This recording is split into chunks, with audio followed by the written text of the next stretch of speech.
Light बंद कर दूं ऊपर जल्दी। नमस्ते सदा वत्सले मातृभूमि। हम लोग डिस्कशन करने जा रहे हैं ऑनरेबल हाई कोर्ट के एक निर्णय की। और हाई कोर्ट बंद करो। हाई कोर्ट का निर्णय हम सब जान रहे हैं कि शायरा बानो के केस में ऑनरेबल सुप्रीम कोर्ट ने ट्रिपल तलाक को अवैधानिक घोषित कर दिया था। और ट्रिपल तलाक को अवैधानिक घोषित करने के साथ साथ ऑनरेबल सुप्रीम कोर्ट ने महिलाओं के द्वारा लिए जाने वाले तलाक के अधिकार के विषय में कोई ऐसी टिप्पणी नहीं की थी। हालांकि उस समय बहस के दौरान सलमान, मैं कोर्ट में ही उपस्थित था, सलमान खुर्शीद साहब की जब मैं बहस सुन रहा था तो वो ये कह रहे थे ऑनरेबल सुप्रीम कोर्ट से कि साहब महिलाओं को भी खुला का अधिकार है, यहाँ पर जेंडर इक्वलिटी है। यानी कि मुसलमानों में जेंडर इक्वलिटी का मामला है। जेंडर इक्वलिटी में जितना अधिकार पुरुषों को है ट्रिपल तलाक लेने का, उसी प्रकार का अधिकार महिलाओं को भी है खुला लेने का। खुला के विषय में, तलाक के विषय में मैं कई बातें बता दूं कि तलाक़े सुन्नत और तलाक़े बिद्दत ऐसी दो तलाक मानी जाती है। तलाक़े सुन्नत का मतलब होता है कि तलाक जो कि कुरान में लिखी गई है। तलाक़े बिद्दत का मतलब है कि वो रॉन्ग फॉर्म ऑफ तलाक है, तलाक का सही रूप नहीं है लेकिन तलाक है। मतलब तलाक का सही रूप नहीं है लेकिन तलाक है, चूंकि वो परंपराओं में चली आ रही है, चूंकि वो चल रहा है, चूंकि वो प्रोनाउंस किया जा रहा है, चूंकि वो हो रहा है, इसलिए तलाक है। ये तलाक़े बिद्दत के साथ साथ खुला तलाक और खुला तलाक के अलावा कई और प्रकार की तलाक़ें, आज हम केवल खुला तलाक या हाई कोर्ट के द्वारा दिए गए जजमेंट पर बात करने वाले हैं। अब देखो, भारत में एक बात तो तय है, honourable justice D Y Chandrachud साहब हुआ करते थे चीफ जस्टिस, और उनके समय पर दो बड़े केसेस आए। एक तो नवतेज सरना का जजमेंट आया और दूसरा जजमेंट श्राइन का आया, जोसेफ श्राइन। एक में उन्होंने कहा कि जेंडर इक्वलिटी के तहत, जेंडर इक्वलिटी का मतलब है जो पुरुष और महिला दोनों ही अगर सेक्सुअल ऑफेंसेस करते हैं, सेक्सुअल ऑफेंसेस से मतलब है सेक्सुअल मिसकंडक्ट करते हैं, तो ऐसी परिस्थिति में, सेक्सुअल मिसकंडक्ट की परिस्थिति में केवल पुरुष ही दोषी नहीं होगा, महिला भी दोषी होनी चाहिए। उस पर सेक्सुअल ऑटोनॉमी और सेक्सुअल इंडिपेंडेंटनेस का पीछे से सपोर्ट देते हुए honourable justice D Y Chandrachud साहब ने कहा केवल पुरुष ही नहीं, पुरुष भी अब दोषी नहीं होगा। जेंडर इक्वलिटी है भारत में, दोनों को ही, अगर महिला शादीशुदा होते हुए किसी के साथ ऐसा करे तो पुरुष भी अगर ऐसा है तो दोनों ही दोषी नहीं होंगे। हाँ, ये ज़रूर है कि अगर महिला का पति ऐसा मानता है कि उसको उसको तलाक लेनी है, मिसकंडक्ट है, तो वो तलाक का केस फाइल कर सकता है and it may be the ground of तलाक, but it is not a ground for criminal action. फिर दूसरा केस 377 आईपीसी का आया और उसमें भी जेंडर इक्वलिटी की बात कही गई। ऑनरेबल सुप्रीम कोर्ट ने डीक्रिमिनलाइजेशन कर दिया। डीक्रिमिनलाइजेशन मतलब अननेचुरल सेक्स को डीक्रिमिनलाइजेशन कर दिया। और यहाँ तक कि उस बेंच के कुछ जजेस ने तो यहाँ तक रिकमेंडेशन कर दी थी और ये कहा था कि अगर जेंडर न्यूट्रल जेंडर, या दूसरे शब्दों में कहा जाए कि सेम सेक्स मैरिज करना चाहें तो उन्हें क्या समस्या है, इट्स अ फंडामेंटल राइट। हालांकि बेंच की जो मेजोरिटी में आया था उन्होंने इस बात को स्वीकृति नहीं दी, लेकिन हाँ, ये डीक्रिमिनलाइजेशन जरूर कर दिया था अननेचुरल सेक्स को, यानी कि पुरुष पुरुष, महिला महिला, या इस तरह का। फिर एक केस इसी में एक और आया जिसमें ट्रांसजेंडर्स की शादी का मामला आया। तो ट्रांसजेंडर शादी के लिए भी honourable justice D Y Chandrachud साहब का जजमेंट आ गया था ना, दे कैन डू, लेकिन मेजोरिटी ने कहा कि इस पर अभी कोई फैसला नहीं। यानी कि जेंडर इक्वलिटी भारत में एक मेजर इशू रहा है। महिला और पुरुष बराबर के अधिकारी होंगे और बराबर के अधिकारी रहते हुए दोनों को ही समान अधिकार दिए जाएंगे, दोनों ही एक समान अधिकार के साथ चलेंगे। जो कुछ भी परमात्मा ने इनइक्वलिटी दी है, नॉन इक्वलिटी दी है, वो उसको कोई मिटा नहीं सकता, बट ऑन द ग्राउंड, जमीन पर तो हम जितना कर सकते हैं उतना करेंगे। ऐसा सुप्रीम कोर्ट के कई एक जजमेंट जेंडर इक्वलिटी को लेकर आए हैं। वीमेन एम्पावरमेंट, जेंडर इक्वलिटी, ये हमारे यहाँ आंदोलन का रूप लेता रहा। Now the question is this: why not this same formula is applicable in case of Muslim marriage? ये सेम फार्मूला मुस्लिम मैरिज पर लागू क्यों नहीं होगा? अगर तलाक पुरुष ले सकता है तो महिला क्यों नहीं? अगर नमाज पुरुष पढ़वा सकता है तो महिला क्यों नहीं? अगर हज़रत अली की दरगाह में पुरुष जा सकते हैं तो महिला क्यों नहीं? ये हमारे यहाँ सबरीमाला का भी केस आया, सुप्रीम कोर्ट ने ऑर्डर भी किया था, बाद में उसको संशोधित भी करना पड़ा था क्योंकि सबरीमाला के 2 टेम्पल हैं, महिलाओं के लिए अलग है, पुरुषों के लिए अलग है, तो यहाँ पर जेंडर इनइक्वालिटी का मतलब नहीं बनता है। जेंडरली इक्वल राइट हैं 2 तरह के मंदिरों में। Now the same question is with us again. हमारे पास फिर से वही सेम क्वेश्चन है कि मुस्लिम के मामले में क्यों नहीं सेम अधिकार दोनों को हैं? अब ये बात शायरा बानो का केस डील करते समय ट्रिपल तलाक आप एक तरफ से यूनिलेटरली कर लो, चाहे गलती हो या ना हो, चाहे महिला उसमें दोषी हो ना हो। शियाओं में तो एक सिस्टम प्रोसीजर में है और वो ये है कि ट्रिपल तलाक अपने आप एट इंस्टेंट तलाक अपने आप एप्लीकेबल नहीं है, जब तक कि उसके रिकंसाइलेशन का प्रयास ना कर दिया जाए। उसमें काजी लगेंगे, परिवार वाले लगेंगे and they will decide whether now they are unable to live together. अब ये दोनों एक साथ नहीं रह सकते। ये बात ये मौलवी और बाकी जो जो काउंसिल बैठेगी या जो ग्रुप बैठेगा, जो बात करेगा, वो तय करेगा कि वाक़ई में अब ये नहीं चलाया जा सकता, इनका रिश्ता नहीं चल सकता। देन दैट तलाक विल बी एप्लीकेबल। अब तलाक़-ए-सुन्नत में 3 तरह की तलाक़ों 2 तरह की तलाक़ों की बात करी गई, तलाक़-ए-हसन और दूसरी वाली Ahsan.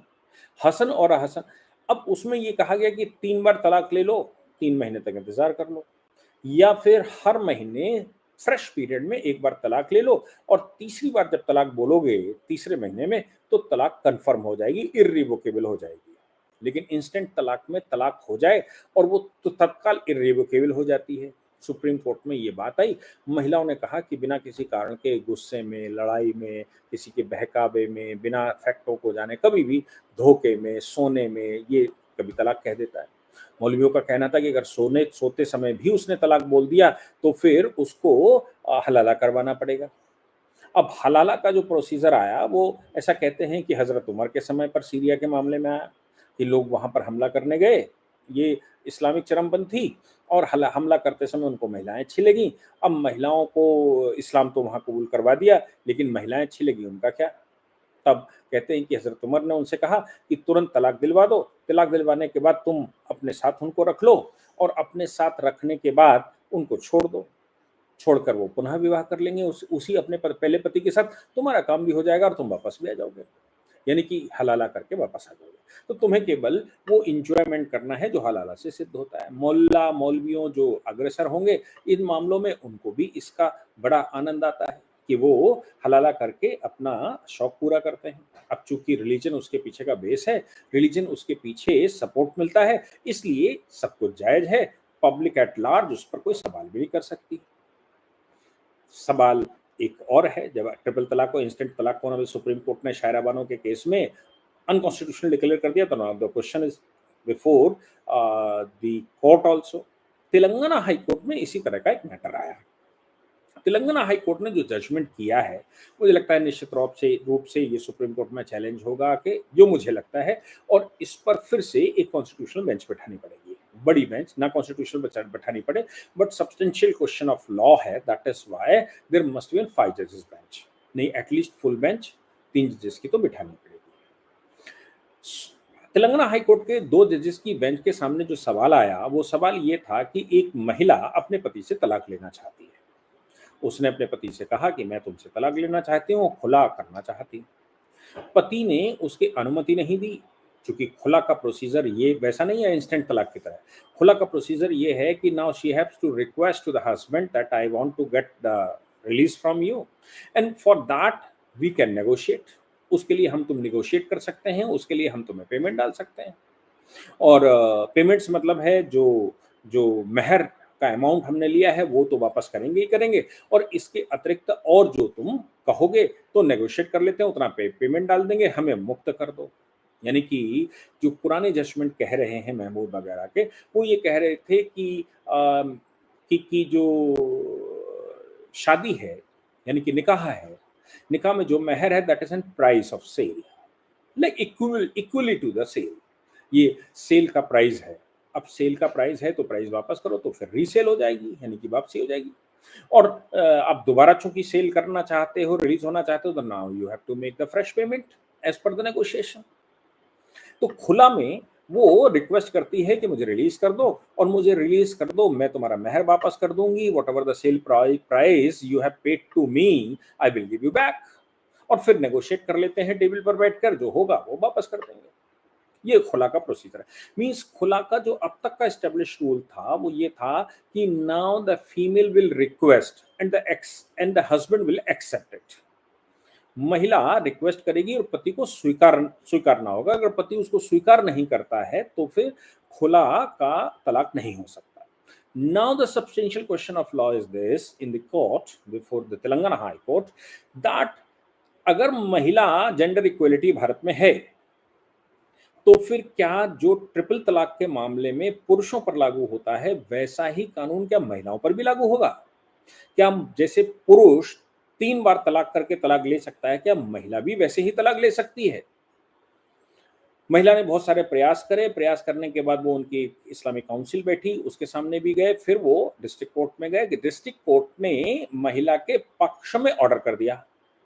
Now it's an absolute right, और एब्सोल्यूट राइट के तहत अगर उसने खुला मांगा है, उसने कई एक प्रयास किए हैं, कई बार कहने के बाद आप मान नहीं रहे हो, now she can do so, decide कर दिया। हाई कोर्ट गए, high court confirmed it. High court ने क्या कहा, हाई कोर्ट के 2 जजेस की बेंच बैठी और 2 जजेस की बेंच ने इस पर क्लैरिटी दी। 2 जजेस की बेंच ने इस पर क्लैरिटी दी। आप चाहें तो उसका साइटेशन नोट कर लें, और बड़ा इंपॉर्टेंट केस है। That is Mohammad Arif Ali versus Shrimati Afsarunnisa and others. Mohammad Arif Ali versus Shrimati Afsarunnisa and others. 24/6 को, यानी कि 24 अभी कल के दिन 24/6/2025 का जजमेंट है। Honourable justice Mousumi Bhattacharya, honourable justice BR Madhusudan Rao, ये 2 जजेस की बेंच थी। इनके सामने क्वेश्चन तो बड़े बड़े थे। सवाल ये था, whether reporters of the local newspaper में be allowed to see the judgment. यहाँ देख सकते हैं इसको, ये जजमेंट में लिखा है। Whether the copies of judgment में be marked to law reporters, yes कर सकते हैं। Ladyship wishes to see the fair copy of judgment, whether her ladyship wishes to see the fair copy of the judgment, no। है honourable justice Mousumi Bhattacharya ने announce किया। मौसुमी भट्टाचार्य नाम सुन के ही लगता है बंगाली महिला है, और बंगाल में तो एक बड़ा इशू है। हाई कोर्ट ने ये कहा कि भाई अगर हम कुरान को पढ़ते हैं, क्योंकि हर बात में कुरान को बीच में लाया ही जाता है, ऑनरेबल हाई कोर्ट ने कहा as per the verses of the Quran verse number 228 and 229 of the chapter 2, यानी कि दूसरे सूरा की आयत नंबर 228 और 229 जो कि महिला को खुला का अधिकार देती है, उसने कहीं प्री कंडीशन ये नहीं बनाई है। There is no precondition to get the assent of the husband और the permission of the husband. उसने कहीं नहीं बताया है कि पति की अनुमति चाहिए या फिर पति की अनुमति के बगैर खुला नहीं हो सकता। उसने कहा, ऑनरेबल सुप्रीम कोर्ट ने कहा, जब कुरान में कोई कंडीशन नहीं है, then how can we say that there must be an pre conditions for the खुला। यानी कि महिला जब उसको मांगे तलाक, तो खुला उसको पति से अनुमति लेनी पड़ेगी। इफ द पति will not permit and the husband is not permitted, then they may not be the खुला, नेगोशिएट करना पड़ेगा। सुप्रीम कोर्ट ने कहा, हाई कोर्ट ने कहा, the court also noted that Islamic laws does not prescribe any procedure either in Quran, keep in mind, either in Quran और in Sunnah और in sayings of the prophet if the husband reject the wife demand for खुला। उन्होंने कहा profit Mohammad की भी किसी भी उसमें नहीं है, यानी कि सुन्नत में, सुन्ना में नहीं है, और ना ही कुरान में है, जिसमें ये कहा जाता हो कि खुला पति की अनुमति के बगैर, या पति रिजेक्ट कर दे तो खुला नहीं हो सकता। तो इसका मतलब ये हो गया, if there is a right of खुला, यानी कि पत्नी को अधिकार है तलाक लेने का, तो that is an absolute right. ये उसका एब्सोल्यूट राइट है। वेदर मेहर उसने वापस किया या नहीं किया, दैट इज सेकेंडरी थिंग। देखिए, अभी तक जो प्रैक्टिस में है वो ये है कि सेल प्राइस है तो महर वापस करना पड़ेगा, यानी कि पैसा वापस करना पड़ेगा जो भी उसने महर दिया, लाख, 2 लाख, 50,000, 10,000। और अगर वो यहाँ पर कह रहे हैं save and accept to the negotiate the return of the dower महर और अ पार्ट ऑफ इट। हाँ, ये नेगोशिएशन हो सकता है कि वो थोड़ा हिस्सा या कुछ हिस्सा या पूरा महर वापस करना चाहे या लेना चाहे, तो नेगोशिएशन का पार्ट केवल महर के हिस्से में है। It found that khula is a no default divorce initiated by the Muslim wife, and upon the demand for khula, the husband does not have the option to refuse the demand. यानी कि पति को ये अधिकार नहीं है कि वो मना कर सके कि मैं तलाक नहीं लूंगा। यहाँ पर कोर्ट ये कह रहा है जैसे पति को तलाक लेने का अधिकार है, ट्रिपल इंस्टेंट तलाक तो बैन कर दिया, जैसे पति को तलाक लेने का अधिकार है वैसे ही उतना ही अधिकार महिला को भी है, चाहे महर पर उसने नेगोशिएट किया हो ना किया हो। हाँ, महर का नेगोशिएशन हो सकता है कि कितना वापस करना है, लेकिन महिला को उल्टा तलाक, रिवर्स तलाक यानी कि तलाक के अगेंस्ट में, या महिला को जैसे पुरुष को महिला से तलाक लेने का अधिकार है, वैसे ही महिला को भी पुरुष से तलाक लेने का अधिकार है, जिसको खुला कहा गया है। ये सूरा नंबर 2 की आयत नंबर 228 और 229 के मैंडेट के अनुसार ऑनरेबल हाई कोर्ट ने, ये 2 जजेस की बेंच ने जजमेंट दिया। मैं समझता हूं कि जेंडर इक्वलिटी का मुस्लिमों के पक्ष में अब इससे बड़ा कोई इलस्ट्रेशन अभी तक हमारे पास नहीं है। और मैं जैसे कह रहा हूं कि ये जो खुला दिया गया है ऑनरेबल हाई कोर्ट के 2 जजेस की बेंच के द्वारा, निश्चित रूप से ये जो इस्लाम की प्रैक्टिस करने वाले लोग हैं, जो शाहबानो के जजमेंट को चैलेंज करने वाले लोग थे, जो शायरा बानो के केस को जजमेंट को चैलेंज करने वाले लोग थे, वो निश्चित रूप से चाहे वो पार्टी हो ना हो, इस जजमेंट को ऑनरेबल सुप्रीम कोर्ट में चैलेंज करेंगे। और अब केंद्र सरकार उसमें चूंकि पार्टी बनेगी ही बनेगी, कानून का मसला है, इसलिए अब इस मामले में कुछ बड़ा निर्णय हमको सुनने को मिल सकता है, कुछ बड़ा होने को मिल सकता है। जो लोग भी सुप्रीम कोर्ट में इस तरह के केसेस में अपीयर होते हैं, उनको मुझे लगता है इस पर अभी से तैयारी शुरू कर देनी चाहिए। जो लोग आईए फाइल करके अंदर जाते हैं, उनको भी तैयारी शुरू कर देनी चाहिए। जो लोग पीआईएल वगैरह डालते हैं, उनको भी तैयारियां शुरू करनी चाहिए। They must have to collect the documents. Muslim महिलाओं को जेंडर इक्वलिटी के आधार पर न्याय दिलवाना है, अगर जो ह्यूमन राइट का के ऊपर काम करते हैं, ह्यूमन राइट वायलेशन पर काम करते हैं, they all must have to prepare for this case, क्योंकि ये निश्चित रूप से मेरा मानना है सुप्रीम कोर्ट तक पहुंचेगा। नहीं पहुंचेगा तो मुस्लिम महिलाओं को जो अधिकार ऑनरेबल हाई कोर्ट ने दिए हैं, वो मुझे लगता है अद्वितीय हैं। अब पुरुष और महिला तलाक के मामले में समान अधिकार रखते हैं। अब इसमें पुरुष केवल तलाक ले सकता है और महिला नहीं ले सकती, ऐसा कोई विषय नहीं रखा है। Husband do not having the right to restrict to reject, because she having the absolute right. वो आपको बताएगी मैं तुमसे खुला लेना चाहती हूँ, मैं तुम्हारे साथ नहीं रहना चाहती हूँ, अब मेरी तुम्हारी जुगलबंदी नहीं चल सकती और अब मैं तुमसे दूर होती हूँ। इस विषय पर केवल वो नेगोशिएट कर सकता है कि मेरे इतने पैसे मैंने दिए थे वो मुझे वापस कर दो। इसके अलावा कोई अधिकार पुरुष को नहीं है कि वो रिजेक्ट कर सके। जैसे महिला को अधिकार नहीं है रिजेक्शन के मामले में, वैसे ही पुलिस को भी अधिकार नहीं है। मुझे लगता है इस जजमेंट को हमारे देश में जेंडर इक्वलिटी पर काम करने वाला प्रत्येक व्यक्ति जो इस लेक्चर को देख रहा हो, इस जजमेंट को सुन रहा हो, इस जजमेंट को देख रहा हो, they must have to forward this. At least इस वीडियो को अगर आप ज़्यादा से ज़्यादा लाइक और शेयर कर देंगे, तो भी मुझे लगता है कि स्प्रेड आउट हो जाएगी और जो ज़रूरतमंद महिलाएं हैं, जो फंसी हुई हैं, उनको कम से कम इसका अधिकार है, ऐसा जजमेंट का सहारा मिल जाएगा और they will get the right. Subscribe आप करेंगे तो और अच्छा है, वीडियो तेज़ी से बढ़ती है और ये मुझे लगता है देश में फैलाने वाली बात है। फैलाने वाली मतलब इट्स एन इंफॉर्मेशन वॉर।